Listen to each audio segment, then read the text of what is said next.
Demain, lundi, il est prévu que 5 familles du centre de retour de Bienne-Bougeant soient transférées dans le petit village bernois d'Enkistein.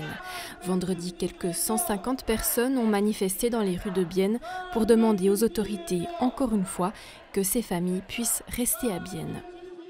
Mais je suis là par rapport aux gens déboutés.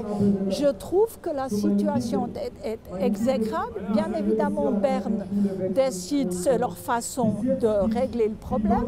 On les met ailleurs, mais on coupe les gens de leur réseau, les enfants de l'école, de leurs amis. Il y a des gens qui sont là depuis des années, qui ont quand même construit quelque chose et on sabote absolument tout.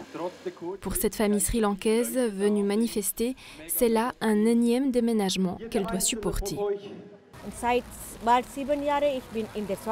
Cela fait 7 ans que je suis en Suisse et j'ai déjà été transférée 6 fois. Chaque année, on change d'endroit. On croyait qu'on resterait enfin ici, mais non, on doit partir à Enkistein.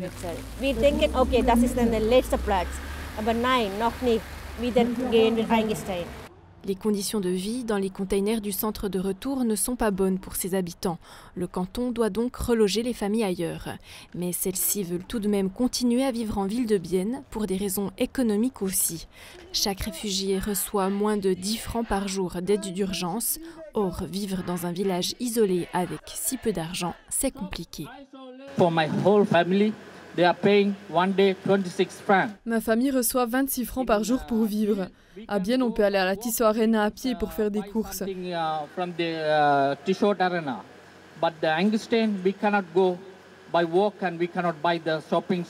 Enkistein, on ne peut rien faire sans les transports publics, ni faire les courses, ni aller acheter des médicaments. Et tout le monde sait que les transports publics sont très chers en Suisse.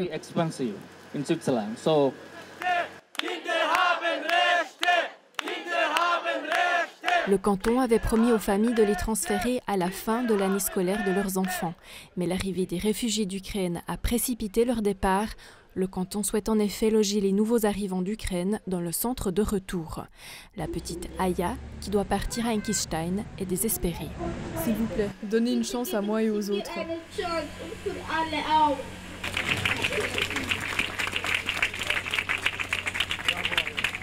C'est l'association bernoise Migrant Solidarity Network et Stop Isolation qui ont organisé la manifestation.